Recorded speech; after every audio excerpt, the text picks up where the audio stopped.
Hi, I am Kate Sheehan Roach with Prosocial Spirituality, and this is Compassionate Las Vegas, the podcast.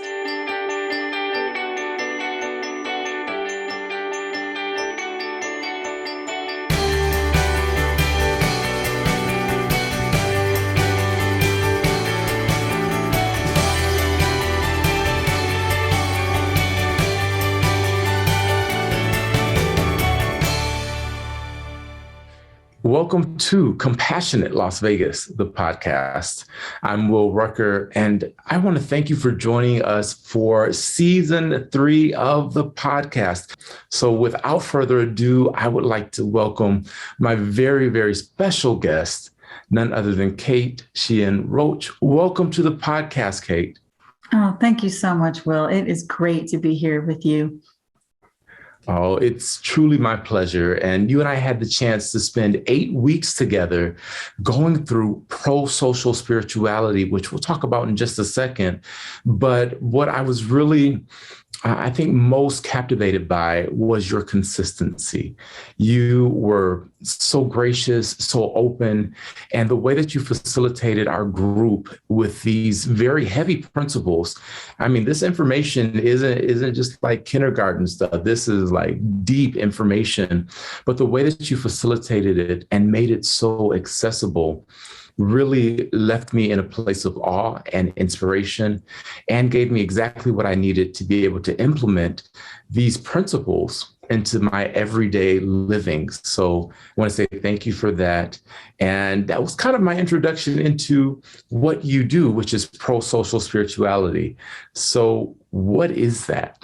Wow. Well, thank you. I'll tell you, it's an honor to hear that from you, because what you brought to those 8 weeks was everything. That's what makes our gatherings so rich, is that amazing individuals like you commit to 8 Zoom sessions to come together and learn a new framework. That's really what prosocial spirituality is. It's simply a framework that we can use guiding principles and elements of spirituality to build a new way, to build a future that is based on organizational leadership and spiritual principles of a universal nature that apply to all faiths and none, really. But this particular group that you and I did together was an amazing cohort of people from the Charter for Compassion. So people who are already, ahead of the curve in terms of recognizing the need to cultivate compassion in the world today. But how often do we have that aspiration and realize it's easier said than done, that we have lofty goals? I can remember times in my life where that was my mantra: cultivate compassion, cultivate compassion, cultivate compassion. I knew that I needed to be intentional about that. But so many times I could be great at that in one arena of my life and then not in others. Or I could see this polarized country and polarized world we're living in and recognize that might be easy to have compassionate attitudes toward people I agree with, but maybe less so for people on the other side of the spectrum, or people who I perceive as doing harm. But you and I know that compassion doesn't discriminate, that compassion is a condition of the heart that has to be cultivated, developed, and embraced. So that's a big part of prosocial spirituality. And I can tell you a little bit about the background on it. Before we get to the background of the material, I want to understand a bit more about how you came to this. And I love how you just defined compassion. I think that that's simply beautiful. And so we'll definitely make a quote of that. But what brought you into this space? Wow. Well, I've been collaborating for over a decade now with people who are committed to cultivating the contemplative dimension of life, the inner life. So I was part of founding a web magazine called Contemplative Journal, and I've really committed my work to supporting some of the great spiritual teachers of our day. So those can be from my faith tradition of Christianity, or I work with Sufi leaders and Jewish leaders and Hindu leaders, and not just leaders, but all of us who are taking our faith into the world in an applied way. But also, in order to do that, we know we have to cultivate our inner life. We have to spend that same degree of commitment in contemplative practices, just embracing the silence, allowing that transformation to take place in our hearts and in our minds before we can begin to change the world. We have to, like Gandhi sort of said, it's a little bit of a paraphrase of Gandhiji, but the idea of being the change, becoming the change. So that inner life. So it's really my work with contemplativelife.org, where I collaborate with my good friend, Jeff Janung, that began partnering with Prosocial World. So Prosocial Spirituality is actually a collaborative venture between contemplativelife.org and prosocial.world. So it's sort of the best way, the quickest way I can describe it is it's sort of where the inner life meets outer change. So contemplative life being the cultivating a deep inner life that sometimes we like to look at on sort of a vertical plane, this idea of being deeply grounded in your faith tradition and also transcendent to that which is larger than we. So this vertical plane. And then there's this horizontal plane of social cohesion. I think it's oh so perfect, Will, that you and I are recording today on the day we celebrate Martin Luther King Jr.'s legacy and his ongoing work in the world. Perfect example of a person who was both deeply grounded and transcendent on the vertical plane, and also profoundly gifted as an organizer, as a leader, and as an administrator. That even those basic, without those skills, he would not have had the following and the success and really the truly miraculous transformation that he led and continues to lead posthumously. So I feel that connection with one of the great outliers of history. And that's sort of what this work attracts. It looks at some of the evolutionary leaders, people who were ahead of their time, and how did they get that way? How did they do what they did? And we sort of break that down and train it and emulate it and cultivate it in our own lives. What have you found most difficult about making that connection, about taking that inner work out and actually truly embodying compassion in a world where there are some people that are a little tougher to coexist with than others? And here's what I mean. In this day, we know how divided our nation appears. We know that, particularly in the political arena, people aren't even concerned about fact or truth or reality. It's their party, their tribe versus the other tribe. So how do you find your place in this, and what's been most difficult for you personally about its application? Wow, that's a tough one. Well, you don't throw softballs, do you? I can be very adept at this. In my service work, in my professional life, it comes down to home. It comes down to raising teenagers, being married, having siblings. That I think, to just in real honesty, that's the place where I have to be my most authentic self in order to really cultivate this. But I think, what I want to share is some amazing practices that help with this. From our 8 weeks together that the co-founder of Prosocial Spirituality, Reverend Diane Burke, is an amazing spiritual leader and teacher who also has a background in psychology, sociology, and anthropology. So she's just this amazing people person and truly, truly gifted spiritual leader. And one of the practices that she brings to prosocial spirituality is a loving kindness or metta practice that we practice together regularly through the 8-week journey and hopefully beyond. The idea is to try some of these practices on and keep them as part of your daily life. But the loving kindness practice is a really simple practice that we do daily, or a couple times a week, depending how it fits for you. But it's very simple, and it starts out with the emphasis on the self. May I be happy, may I be healthy, may I be at peace, may my life have ease. It's a very simple sort of rhythmic mantra. And then from there, we share that same thought of expression with somebody we love. Could be our beloved, could be our dear ones in some way, but somebody, very easy to love. And then from there, we extend that to someone very difficult to love. That could be a family member, that could be a political figure, that could be an entire community. It can be, whatever it is that you feel that tug, that difficulty, that, it doesn't come naturally, but you choose to cultivate that regardless. And then finally, the fourth phase of the practice is for the whole world and all sentient beings, all of creation. And you can mix this up. You can change it around.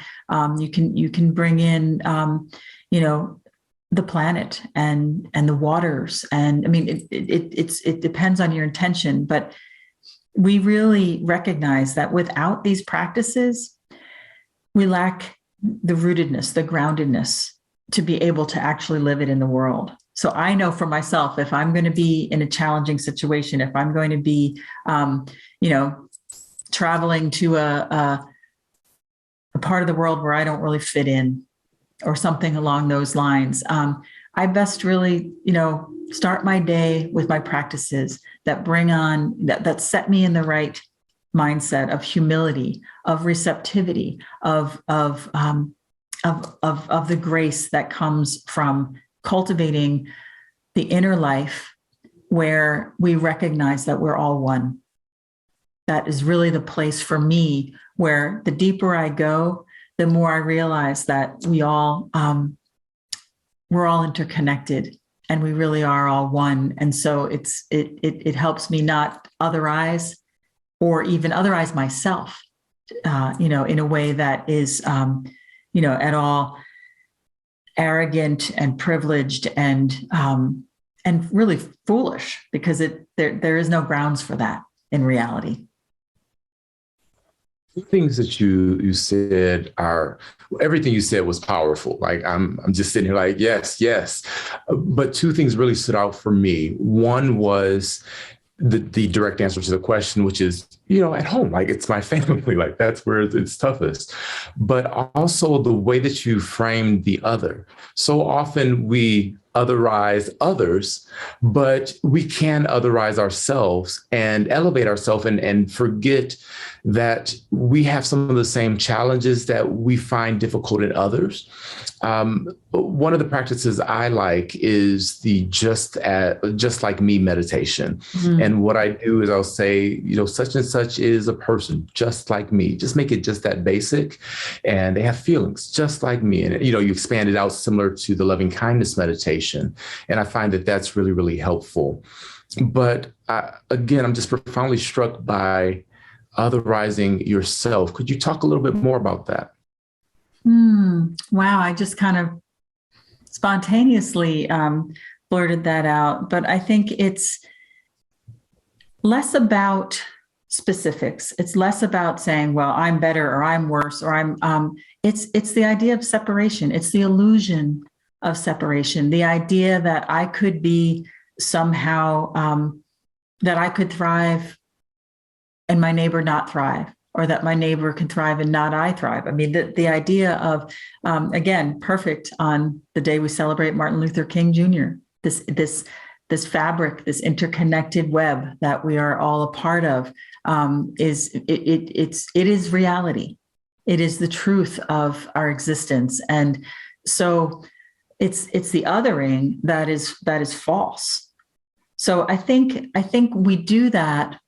I do that when I fail to recognize myself as a whole being, when I'm somehow seeing myself as my wounds or as my brokenness, instead of saying, yes, I'm wounded and I'm broken, but I am a whole being. And in my wholeness, I meet you in your wholeness, and I can meet my neighbor in her wholeness. And I live in Philadelphia, which is a fascinating place where I sit here at my desk and looking out over the window, and I can see the world go by, and the amazing intermingling of communities here. We have Orthodox Jewish. We're within the boundaries of the synagogue, so lots of Orthodox Jewish families, and these big houses have lots of big Catholic families with, they each have 5, 6, 7 kids, and then we have wonderful Muslim community right on the corner, and there's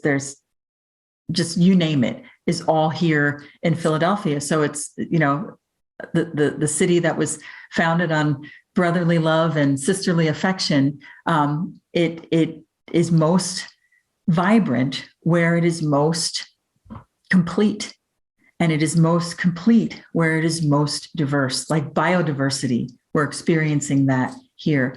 So that's, these are our goals, these are models, but we don't see it everywhere. And so we have to be intentional. We can't just have ideals that are not met. And I think that's the other thing that drew me into this. You asked me sort of, how I came into this. Indeed, wanting to cultivate the inner life.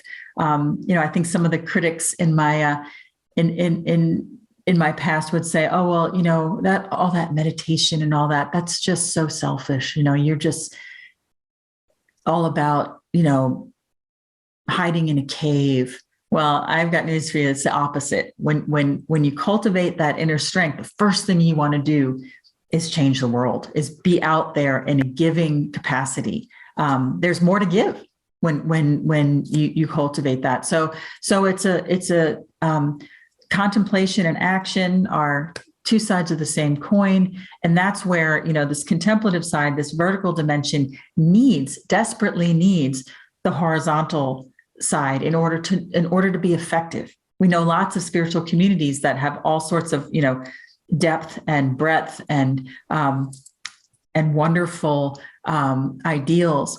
But if the communication skills are lacking, if there's a lack of equity, if there's a lack of, just organization, we're going to see trouble. So that's the idea, is to sort of bring together the strengths of the inner cultivating contemplatives, and also the change makers, the outer activist change makers, bring it together in a program that we can actually take scientifically derived evolutionary principles and put them on like a suit of clothes.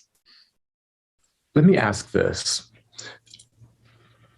Do you feel as though, and first I'll say yes to everything you just said. Do you feel as though it's a place of privilege to be able to put on these principles and these practices? I think on the one hand, it is, in that we do this as a program, in the way that we're cultivating it. Yeah, we've got the technologies, we've got the time, we've got the resources, that kind of thing. But in reality, it's people I know. I know a guy who lives in a bus who does all this in his bus community. I mean, it's a neat group up in the Adirondacks. They've just gotten old, burned out buses and turned them into homes, and it's like a little village. But he's applying these principles as well or better than people of greater financial privilege. He has privilege of community. He has privilege of wisdom. He has all sorts of creativity that I think, we get confused I think the definition of privilege, I guess, is what it is, or, that I think there's a lot of people that have, the means to do things, but they're actually quite impoverished when it comes to, having the heart space to actually do this work. So, in so many ways, we have a lot to learn from some of the least likely places is where these pro-social, the idea of pro-social is, kind of the opposite of anti-social. The idea of being deliberately perfect for the theme of your podcast, compassionate Las Vegas, that this intentional choice to be compassionate is a intentionally pro-social behavior. And I see that in places that might not be considered, you don't see a lot of that maybe on Wall Street. Wall Street's considered this place of privilege. I know there are some, and there are flickering lights of compassion and love everywhere. But it's in the prisons.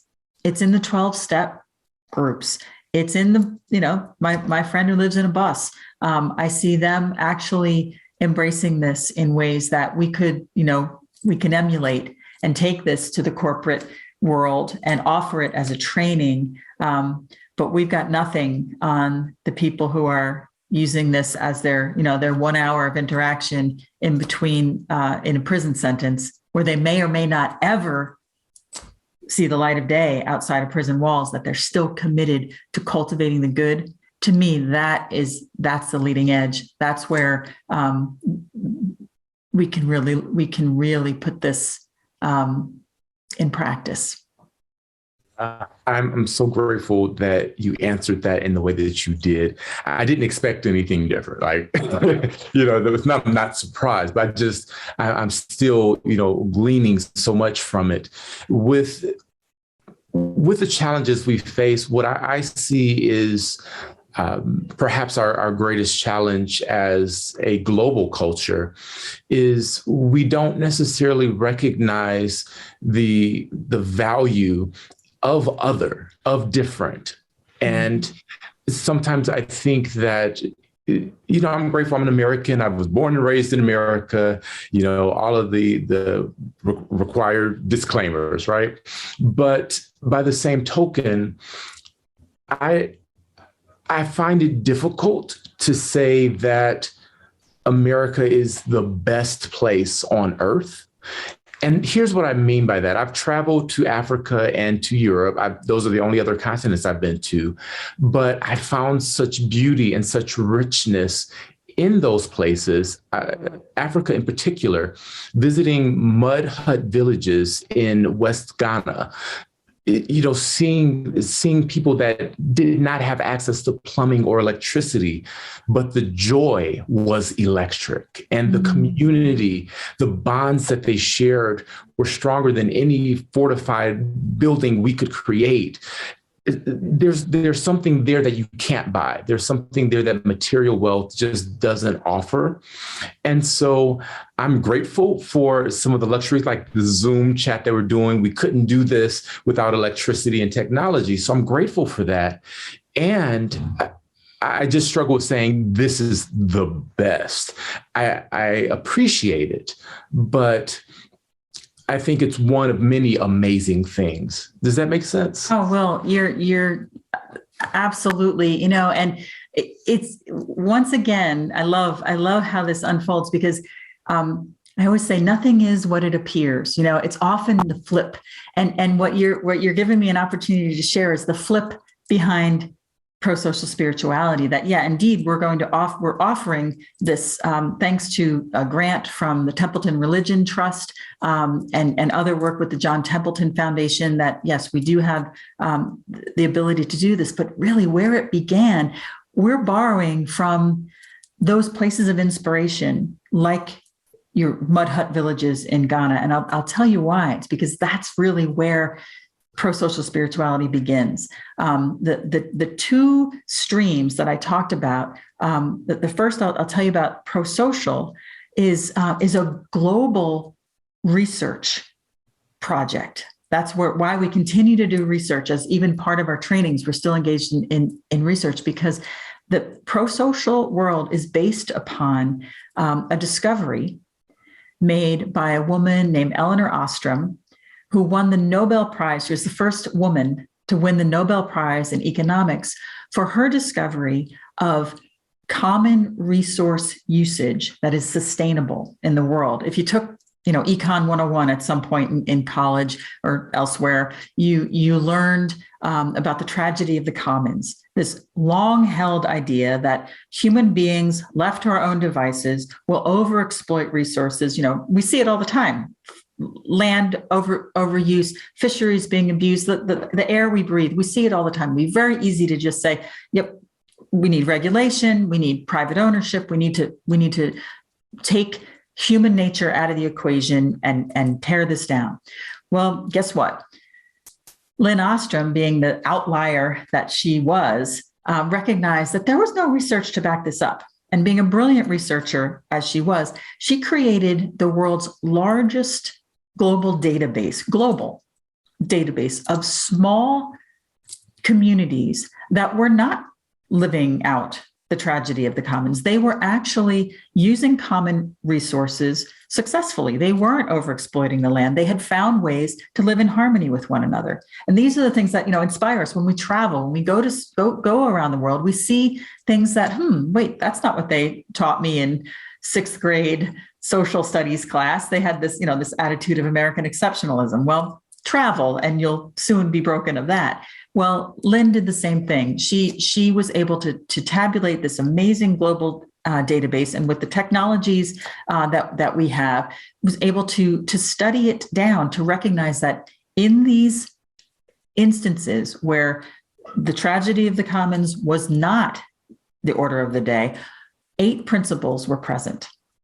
And she was able to sort of delineate them, draw them out. They're not rocket science. They're important things like conflict management, sharing of resources, having a shared purpose. They're not rocket science, but she was able to draw out these 8 and won the Nobel Prize in economics because she had basically dismantled the tragedy of the commons.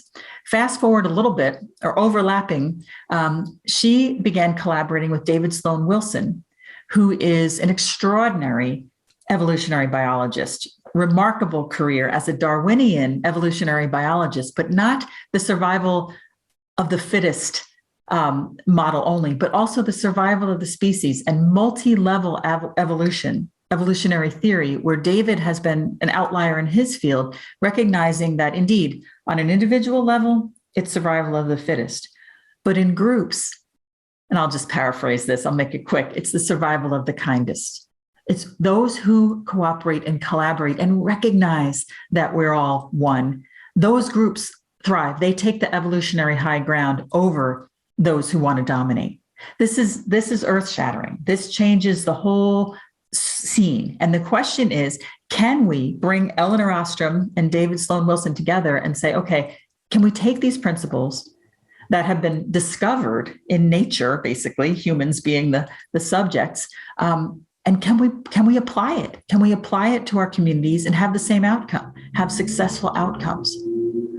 So that's just there's so much more to talk about there, but it's leading edge science, research-based, and it continues. We're continuing to study, even as we're talking right now. We're pushing out the boundaries on these conversations.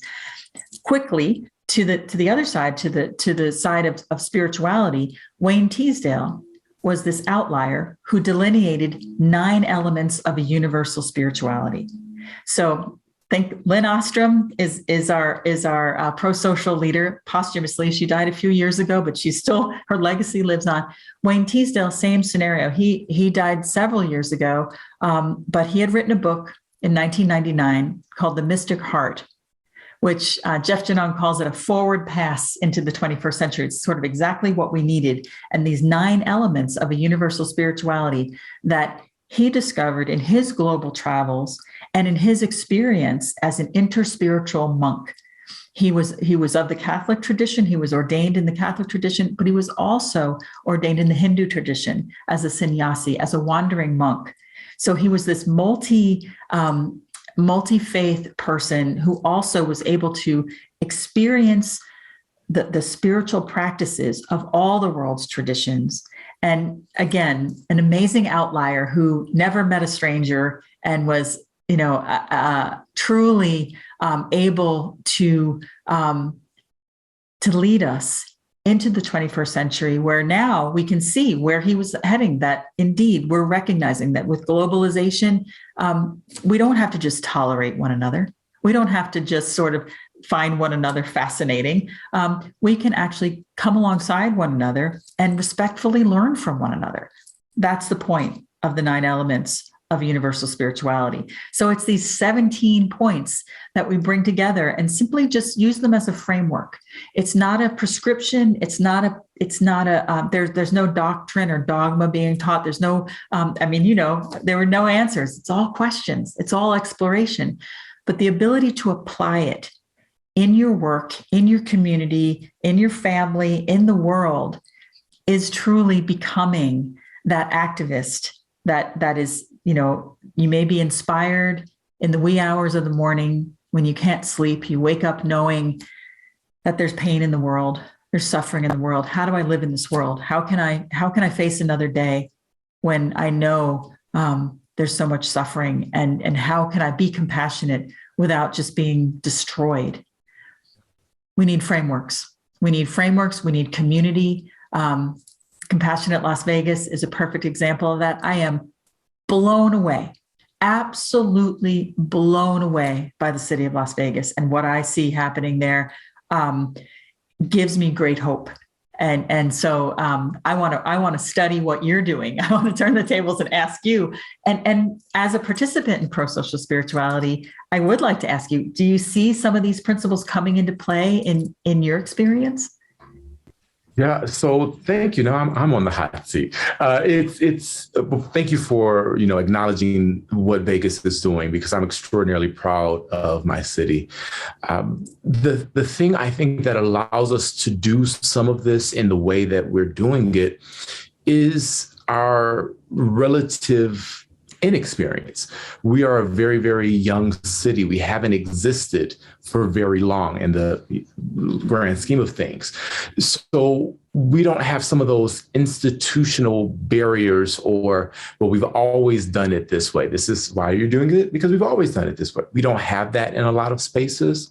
So it gives us the opportunity to really reinvent and try. And that's what Vegas is about. Going back to Elvis, right? He was able to reinvent himself here, and then countless others in the entertainment sphere. So take that into any other arena, and it's happening. What I will say is, the other part is we don't have some of those barriers of consciousness where people don't believe it's possible. So we're in the middle of a desert. We're literally a bowl, a desert bowl. And yet you'll find some of the most amazing nature and technology advances, and you just name it. It's amazing the life that is in this place that's supposed to be a desert. So I just think there's a number of factors, but the number one piece is we have the opportunity to really exist within the time frame we are in. In my experience, so right now under my roof, there are 3 generations: my grandparents, my mother, and then myself and my husband. And so it's just fascinating, some of the things my grandparents think about. Tangent, but I'm coming back to the point, I promise. We have been looking for a home for them because they're considering relocating from Michigan to Las Vegas to be with us. And my grandfather went into a model home and said, oh, they probably need to have like a 4-inch buffer here in case it floods. And we just kind of giggled like, well, it's not going to flood. Like, it's okay. You don't need that. But based on his experience and the life that he's lived 80 plus years, he's used to doing things a certain way and needing to create certain protocols in order to thrive. And in this new world, it doesn't necessarily fit. And I think that prosocial spirituality is similar, where we've had some of these mind ideas, mind traps, thinking traps, that we're like, people are a certain way, or this is the way it has to be done, because if we don't, it'll fall apart. And the science, the evidence is actually to the contrary. So that was a really long way to say Vegas is able to innovate because our people are innovative. We really are growing by leaps and bounds constantly, but we're not afraid to try something. And that's what makes us able to move forward. Well, that is a great, I thank you for letting me put you on the hot seat there for a second, because I honestly have been, just astounded. But what I also see is that it's very intentional. It's not, Yes. nothing is a given, that people are strategic, thoughtful, collaborative. Like Vegas could be a study. If Lynn Ostrom were still with us, she could look and see and tabulate the data on how this is coming to pass. It's not a coincidence. So I'm amazed by that, but I'm curious. I mean, some of the things that we look at in prosocial spirituality, we're looking at things like humility and simplicity and nonviolence, self-knowledge, having a moral base. Those are just a few on the spiritual side, and I already mentioned a few on the prosocial side, just things like conflict resolution, fair sharing of resources, having a clear purpose and mission and identity, things like that when we put them together. The classic example I hear about sometimes in spiritual circles, people are becoming so aware that this idea of the global marketplace, where the classic example is sort of how the West has just pounced on yoga and has sort of appropriated it into Western ways and pretty much trampled on the teachings that really come with yoga. And it's generally, white people of privilege just waltzing into brown communities and saying, "Oh, I'm a yoga master now," that kind of stuff. And there's problems with this. There's some serious, maybe not intentional, but regardless, I'm hearing these conversations coming up where people are being outed on this. And so the answer, very beautifully stated, is, we must approach this global oneness with humility. That by the quality of humility shifts from appropriation to honor, that is possible. And everyone says, isn't that lovely? And then we say, okay, so you're going to flip a switch and be humble tomorrow? It doesn't work that way. Humility is something that it's a character trait that has to be cultivated and has to be intentionally learned and developed. Simplicity. We all say, "Oh yes, life, live simply so that others may simply live." Such a trite and lovely thing. Well, Wayne Teasdale wrote very boldly in his book, The Mystic Heart, where these 9 elements were first revealed. He just said, if you don't know what simplicity is, you're just playing around in the spiritual life. And that stopped me cold, because I don't think I knew what simplicity was. I was born into the 80s, things were complicated. I didn't embrace simplicity as part of my journey. That was never on the radar. So that's why I value looking at a framework where I'm going to be challenged to grow in areas I need to grow, and recognize that, it's a process. There's no shame, no blame, but, once we know better, we know better. With this work, because it is certainly work, what I find perhaps most inspiring is the fact that it's systematic. So my brain works in the way where you have a task list, like you check boxes, you go from point A to point B. That's just how I'm wired. I understand people are different, but because there's a framework, and you use the word intentional, because you can be intentional with this. To me, that means it's scalable and you can reproduce it in various settings. So that makes it something tangible for really anyone to grasp, making it universal, which is what I think is key. This idea of globalization or unity or oneness has been around since the beginning of time. But there is also a fear of erasure that I have seen. And I wonder how your work addresses that, where groups that perhaps are more accustomed to being the majority or being empowered are now finding themselves feeling disenfranchised when really they're experiencing equality or heading towards even equity. How do you address that in your work? Wow. Well, that's a big one, and I appreciate it. I think you and I are going to need to talk some more about this. But I think, what you witnessed as you came through the 8-week program is that although it is systematic and there is a curriculum with a framework, we engage the heart. It's really the most important learning doesn't happen in the brain; it happens in the heart. And so, you remember the first session, we introduce all these points and there's tons of information.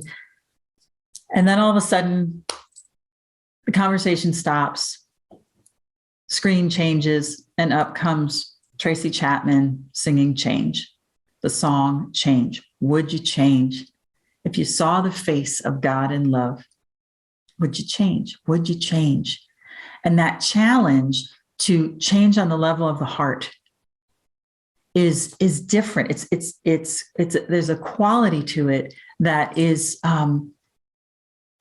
that opens people up, so that their defensiveness is really what this whole idea of defending the turf or somehow being fearful of change is broken down. We use a lot of poetry, a lot of music, a lot of art to try to shift the consciousness away from models, the old models.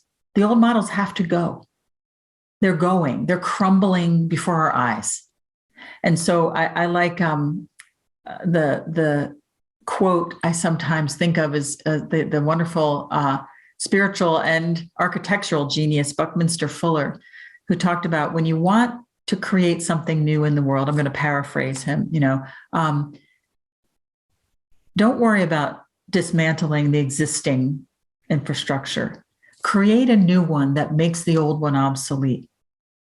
And so what I'm keenly aware of is that it's these elements that really, it's the 9 elements and the 8 core design principles that were discovered in global reality that are really the facilitators of this work. I'm showing up, presenting it. Diane Burke has, built this beautiful curriculum, but it's really who we hand it to. It becomes theirs. And so what's really important is, is that we recognize that this is not to be owned. It's to be shared. So the beauty of it is that when people recognize it as core, it's growing so fast and traveling globally. We're already Prosocial World is translating into Spanish and Portuguese. There's a huge movement in India. Like it's not just, and Australia is a big base as well, but really across the globe because of the universality of these principles, that they're organically discovered.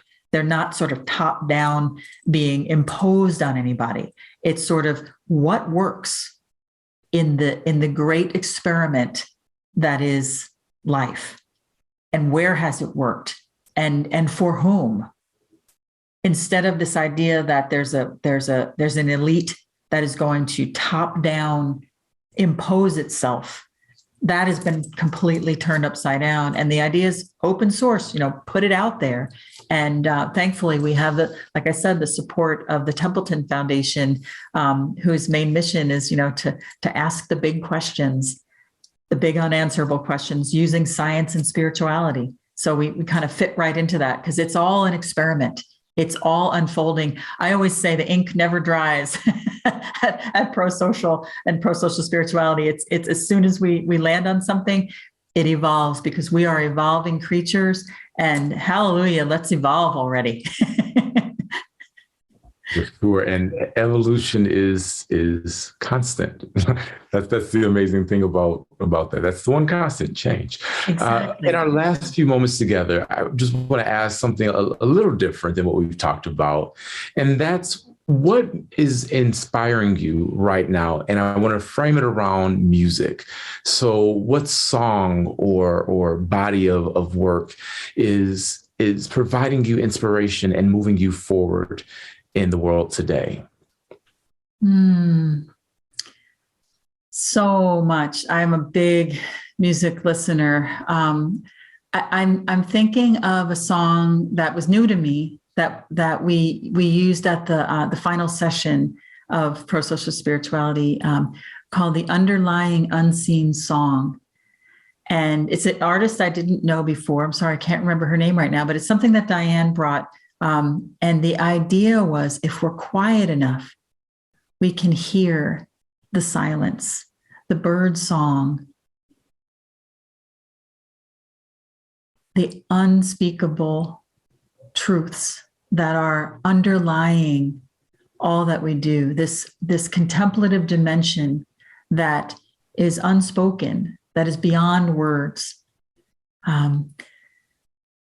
So I was inspired by that particular piece of music, to listen to the birds, to let the bird song be my soundtrack of my life here in Philadelphia.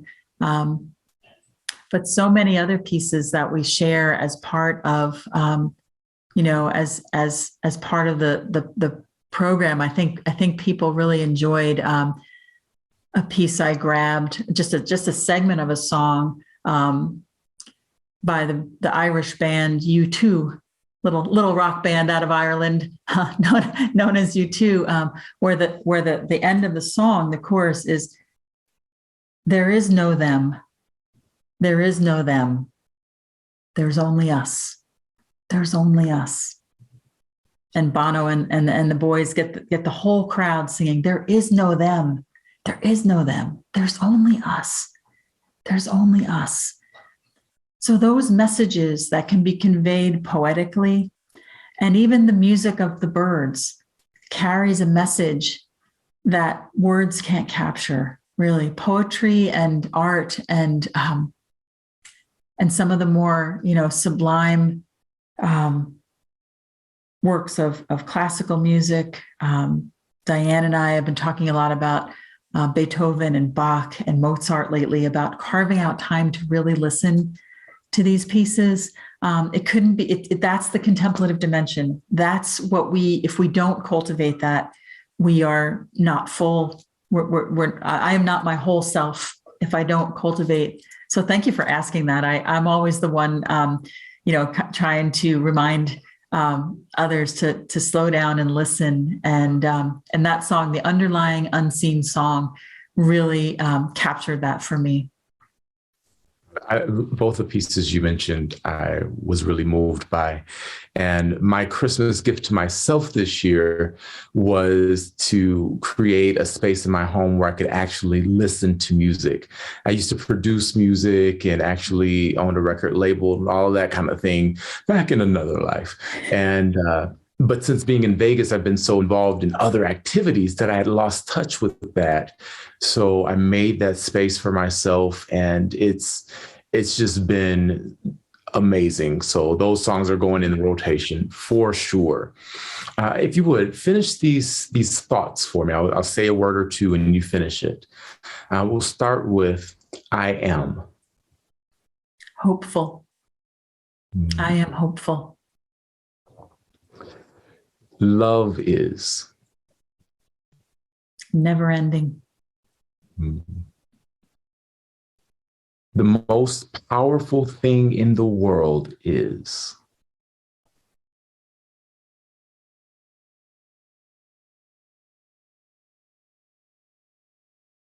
Grace. last one.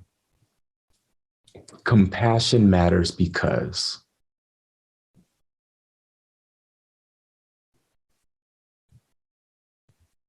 It's so very necessary. So very necessary. Okay, I want to thank you for taking this time to spend with me and all of our listeners and viewers. You're right. We've got to do this again. There's so much more we could get into, but I think that we at least have introduced this amazing thing for our viewers and listeners. How do folks get in touch with you if they want to learn more? Well, I'd love to hear from people. Personally, I'm at kate@contemplativelife.org.